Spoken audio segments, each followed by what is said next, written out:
It's the end of the year. Just got off the phone with Afton.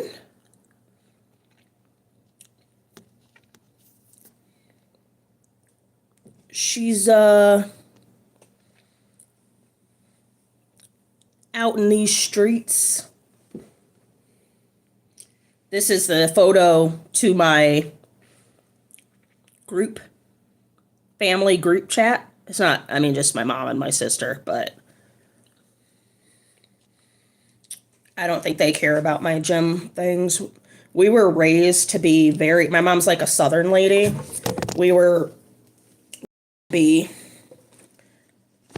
very feminine, dainty ladies. Only one of us achieved that. The other one of us became a beast. Guess who? I am ThreePlusKei.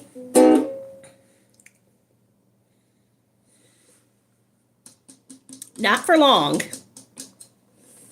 I am ThreePlusKei. I'm here to encourage you to pursue the smile by prioritizing, Lord, your physical health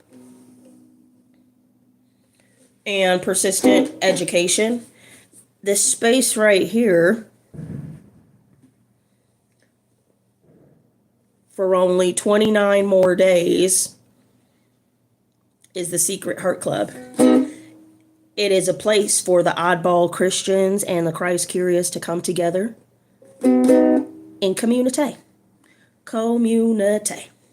All right. There's also a theme song. You guys know it? Yes? No? Maybe so?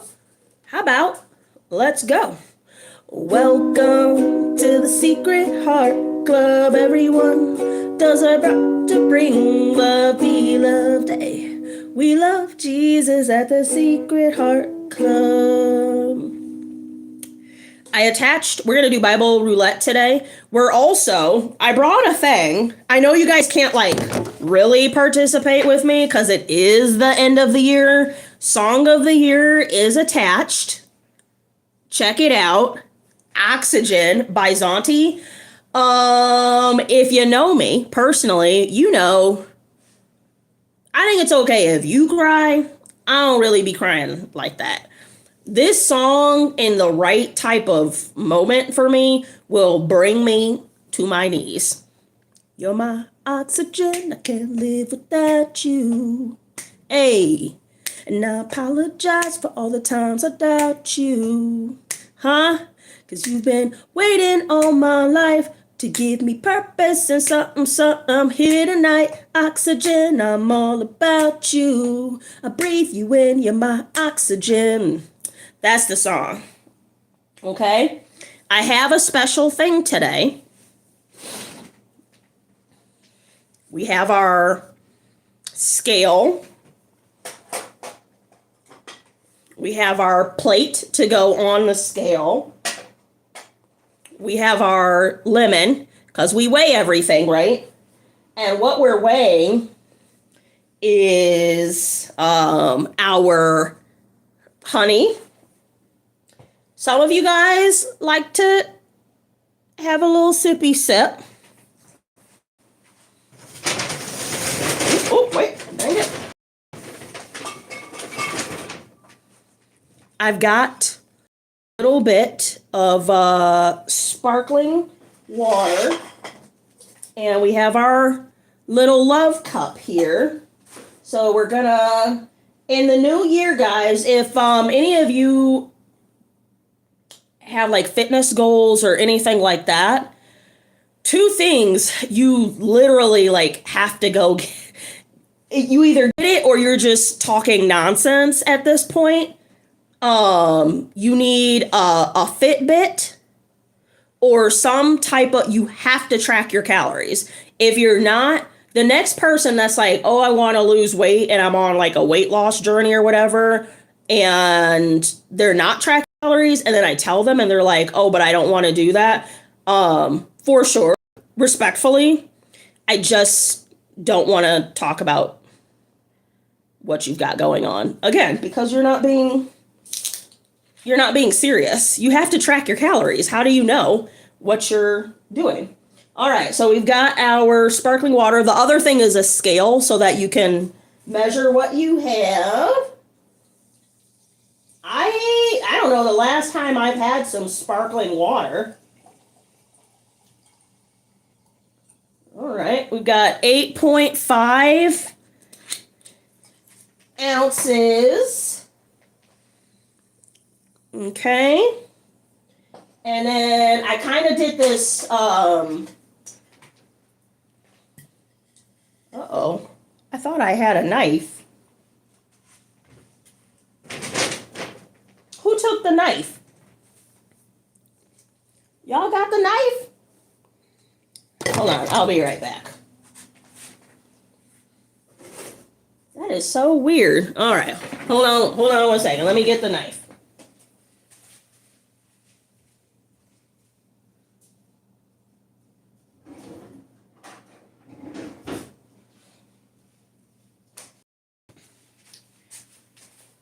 All right.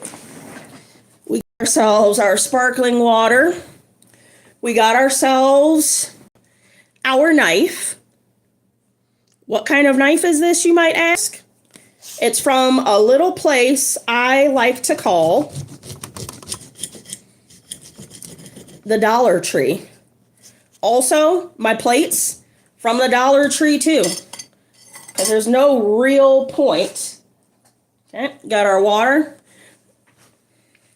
I know sometimes people want nice things.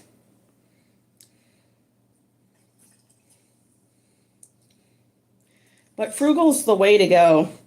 Do you know what I saw today? There's a house somebody made into two condos, two-bedroom condos, and it's not selling. It's been on the market for 194 days. Both units are $337,000, which is definitely overpriced for a condo, two-bedroom condo. The owner is now doing seller financing, which means you don't have to go to a bank.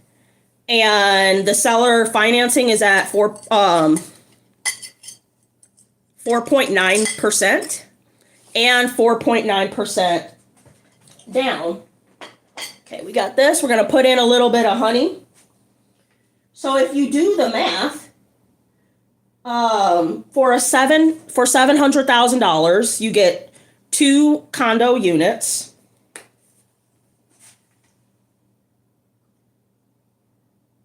And all you have to put down is roughly $15,000. Okay, there we go. And I thought to myself, I should, and they're kind of marketing it like, oh, you can buy one condo and then you can rent out the other, like you can live in one. For $15,000, that is a whole steal. But I don't have the time to be, I actually just went through this with something else. I don't have the time to be a landlord. That's what it boils down to. All that to say, if you're frugal and you do what you're supposed to do, you have more opportunities to seize on investments. That's why I brought up that my plates are from the Dollar Tree. This is from the Dollar Tree too.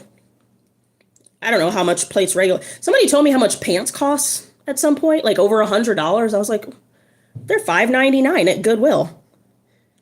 Why in the world would you buy a $100 pair of pants? Anyway, here we go. This is our mocktail. Oh, let's give it a little Happy New Year's, guys.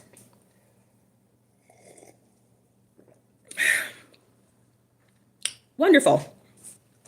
All right, let's do a little Bible roulette.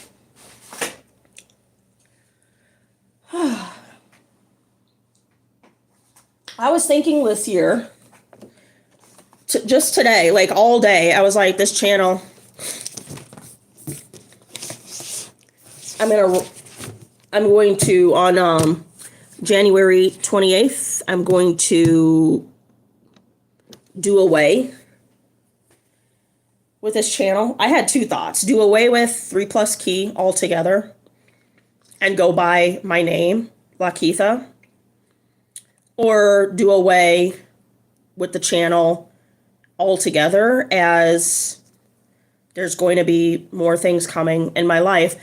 And as I was thinking that, I was at the store. Hey, Walker. And this very nice lady at the store asked me, she was like, you can say no, but like, I watch your content all the time, and I was wondering if you would like to do a Bible study. And like, the things that have been on my mind lately, it was so timely. Because I'm not sure if anybody has ever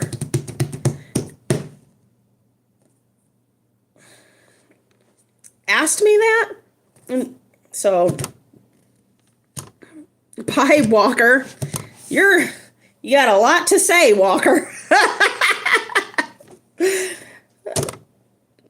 See you later. All right. Bible Roulette. If you guys are not familiar with this game, strategic Bible study, sounds even better, right? What I'm going to do, I'm going to hold up the Bible.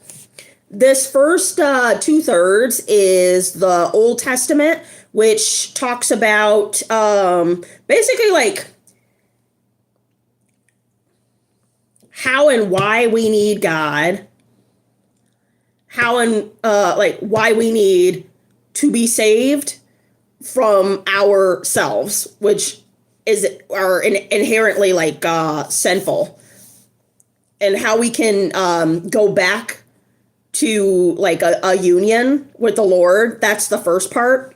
It's called the Old Testament. It's about how Jesus is coming, essentially. It's like a story leading up to it. That was a horrible description. The New Testament, which is the last third, is Christ has come. And all that ensues because of that. Lots of mayhem. All right. So, boop, boop. There's only one person on here, so I'll do it. So usually you just put your finger somewhere. We're gonna go New Testament. I'm gonna count down and then fling the book open to a page, and then put my finger down quickly, and we'll read from there. And prayerfully, it gives us some good conversation. Ready? Okay. Ha! Boom! That was quick, wasn't it? Kind of out of nowhere. Uh-oh. We're in 1 Corinthians 7, and I see the word husband. I already know what time it is. It's going to be Paul talking about, let me get my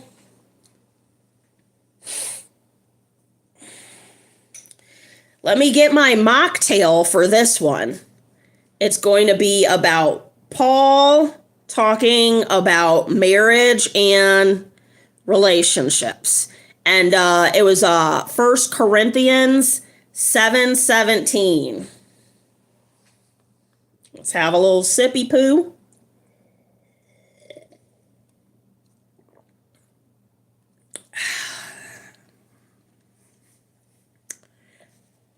Yeah, I need more honey.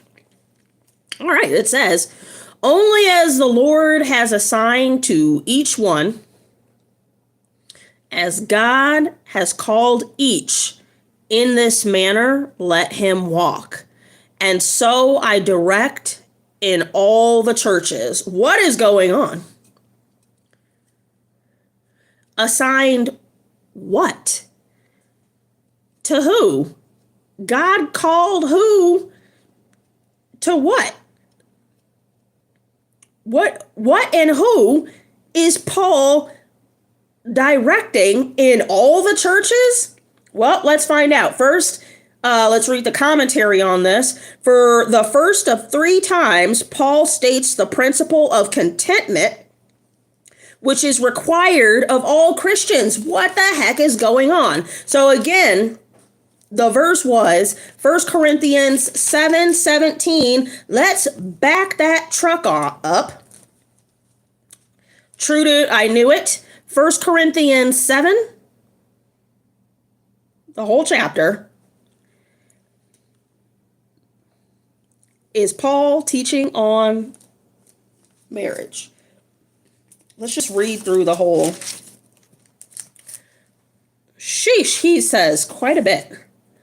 How much time do we have? We have 15 minutes. I mean, there's 40 verses. You guys into it? Let's do it. This is Paul teaching on marriage. 1 Corinthians chapter 7. Go ahead and get your little mocktail sip in.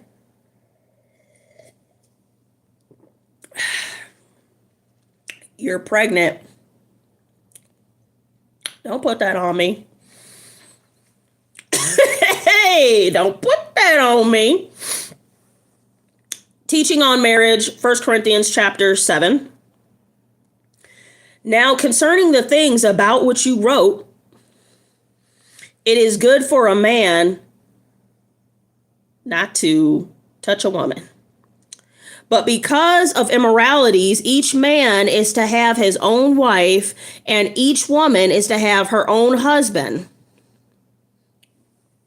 Paul is the one who says there's this what has turned into a bit of legalism in the church is like we all must go ahead and get married and have all these kids and so for that sometimes I have heard and read about single people being kind of like relegated to the outskirts of a church, and that's not necessarily biblical, right? So what Paul will say, if you guys remember, is it is best actually for us to be single so we can serve the church, uphold the kingdom, so on and so forth. However, because we're humans and we get into contact with the opposite sex, you get your little crushy crush on, you know, one thing leads to another. And now, Paul put it like your loins are burning. You find your loins burning. Then in these cases, it is better for you to get married than it is to sin in the way of lust and fornication. That's what Paul said. That's what Paul said. And right here in the first 3 verses, he's saying it's not good for men to just be willy-nilly sleeping around, or for women to be willy-nilly sleeping around. If that's what you're going to do, be sleeping with folk, a man needs to choose one woman, a woman needs to choose one man. Lock it down. Lock it down. The husband must fulfill his duty to his wife, and likewise also the wife to her husband, which are different types of duties. And as I've learned, and has been explained to me as I go throughout my faith walk, within your marriage to a large extent, like just because maybe on TV or your neighbors do it, the wife is washing the dishes and the husband mows the lawn, within your own marriage, you can determine what your own duties are going to be. And this is like super controversial, actually. I had somebody actually talk to me about this or get upset about me saying it, but it's a matter of like, a woman is naturally inclined. A woman is naturally like maternal, like she has kids and would like naturally care for the kids. But within your marriage and y'all determining your own roles, if for whatever, like it's not set in stone. There are cases, I know of a case actually. There are situations where the woman goes out to work and the man stays home with the kids. And that's fine as long as, I would just say from a woman's perspective, you are, submission doesn't relegate you to household chores is what I'm trying to say. Like you guys are a team and, you know, sure, your husband has the final word, but if you have a good husband, you guys have talked this out and you're more of a team than a because I said so type vibe. The husband must fulfill his duty to his wife and likewise also the wife to her husband. The wife does not have authority over her own body, but the husband does. So you mean to tell me that the husband has access to his wife whenever he feels like it? Oh, but there's a semicolon. There's a semicolon. Hey, Poppy. The semicolon. And likewise, also the husband does not have authority over his own body, but the wife does. I have seen this exact scripture be used for a man to violate his wife.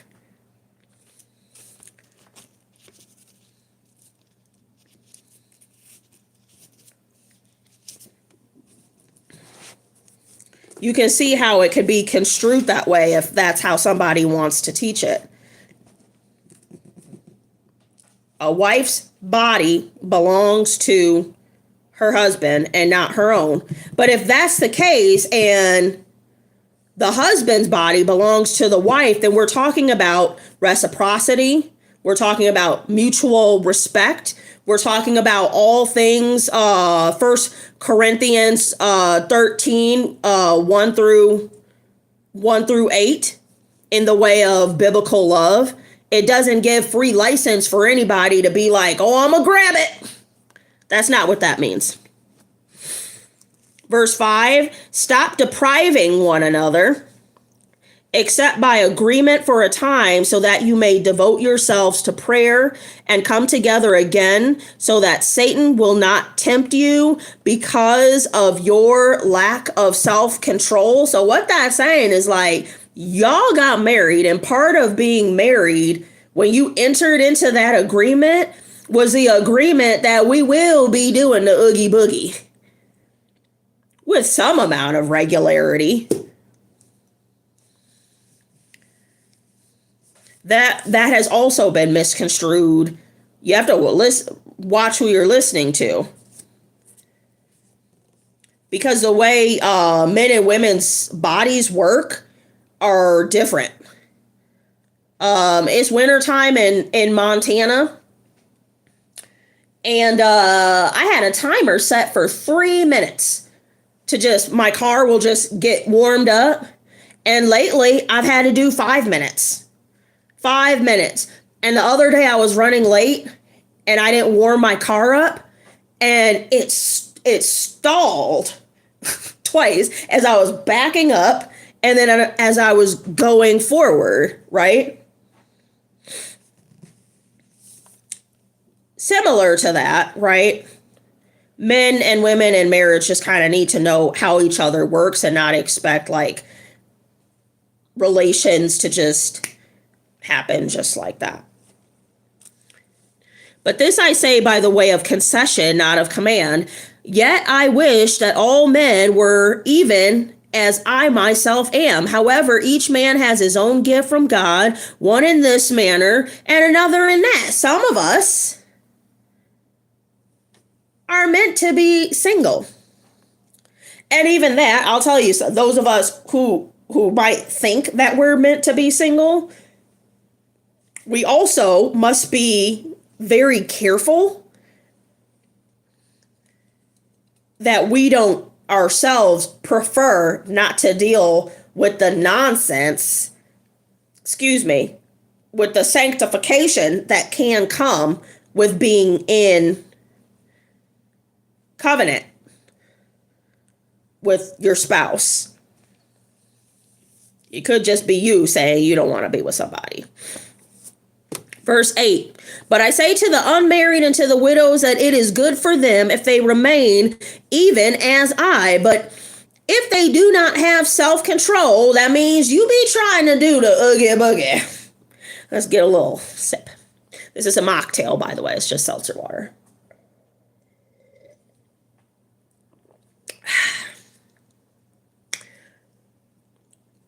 Back to Paul. But I say to the, verse 8, but I say to the unmarried and to the widows that it is good for them, even as I. But if they do not have self-control, let them marry, for it is better to marry than to burn with passion. Keeping it real, if you gonna be out here horny and messing around with Jane, Sally, Mark, and Rupert. Yeah, I'm judging a little bit. You're gonna be messing around with everybody. Best you lock it down with one person. Poppy says mocktails and cocktails are great. Yes, I do. Next time I'm gonna have me a little drinky drink. Next time I have a little drinky drink will be the night of my competition. Because when you just physical fitness thing aside, alcohol tears down your protein. So if you're lifting heavy and then you drink alcohol, you are just undoing your work, and like, why go through all that sweat and pain to have it removed?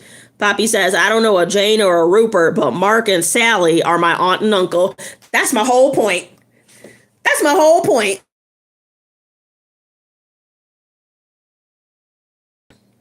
Okay. Let them marry, for it is better to marry than to burn with passion. Verse 10. But to the married, who's married? Poppy, listen. Poppy, come here. Come here, Poppy.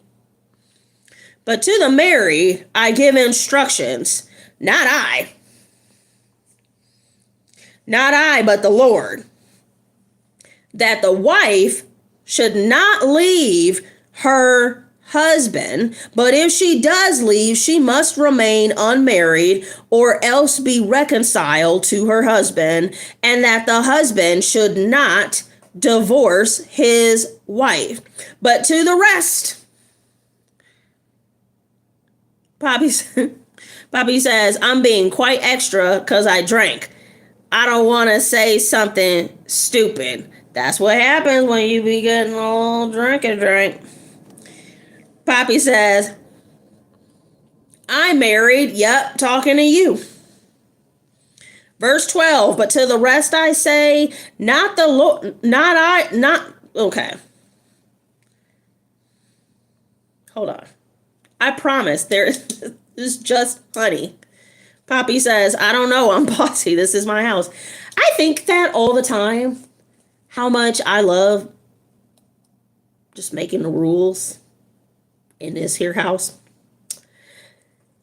Anyway, verse 12, but to the rest I say, not the Lord, that if any brother has a wife who is an unbeliever, and she consents to live with him, he must not divorce her. And a woman who has an unbelieving husband and he consents to live with her, she must not send her husband away.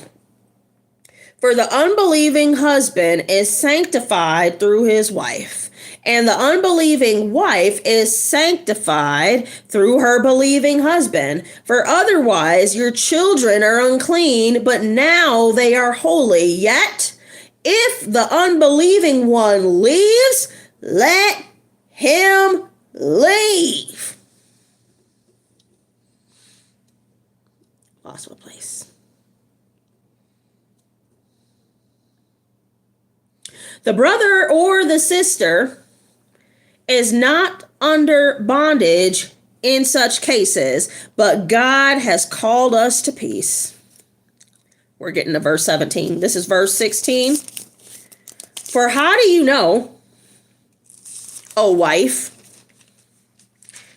For how do you know, O wife, whether you will save your husband? Or how do you know, O husband, whether you will save your wife? And here we come again to verse 17. This is 1 Corinthians chapter 7, verse 17 for our Bible roulette today, which says, only as the Lord has assigned to each one, your spouse. As God has called each in this manner, let him walk. And so I direct in all the churches, was any man called when he was already circumcised? He is not to become uncircumcised. It is what it is, Cletus. Has anyone been called in uncircumcision? He is not to be circumcised. Circumcision is nothing, and uncircumcision is nothing. But what matters is the keeping of the commandments of God, and everybody should be so wise as to remember that peace. You heard the phrase, it's not on you, it's in you. The clothes you wear, the haircut you have,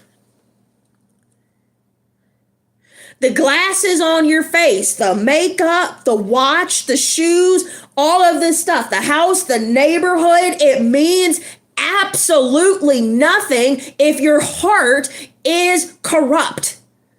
It's not on you, it's in you. So you could be circumcised, uncircumcised, it doesn't matter. Are you or are you not following the commandments of the Lord?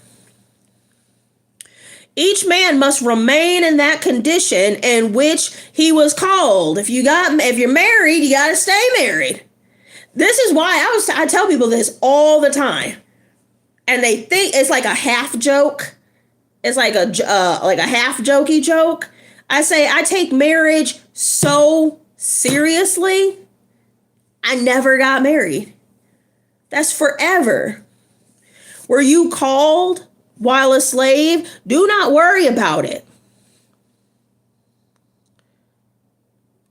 Meaning, were you called when you were not with the Lord? Did you get married when you were not with the Lord? And then you became with Christ? Do not worry about it, Paul says. But if you are able also to become free, rather do that. For he who was called in the Lord while a slave is the Lord's freedman. Likewise, he who was called while free is Christ's slave. You were bought with a price. Do not become slaves of men. Brethren, each one is to remain with God in that condition in which he was called. Let's read the commentary. Discontent was prevalent among these new believers in the Corinthian church. As noted up to this point, some wanted to change their marital status. Some were slaves who wanted to be free, and some used their freedom in Christ to rationalize sinning.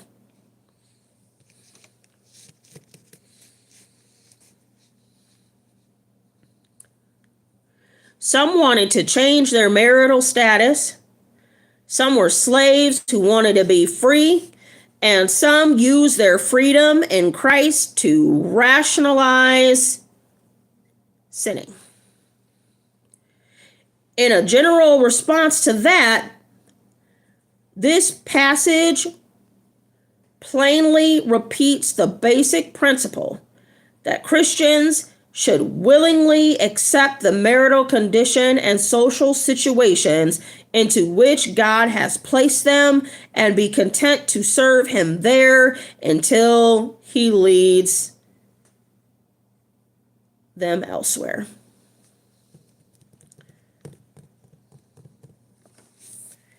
Is this a good time to say bada boom, bada bing?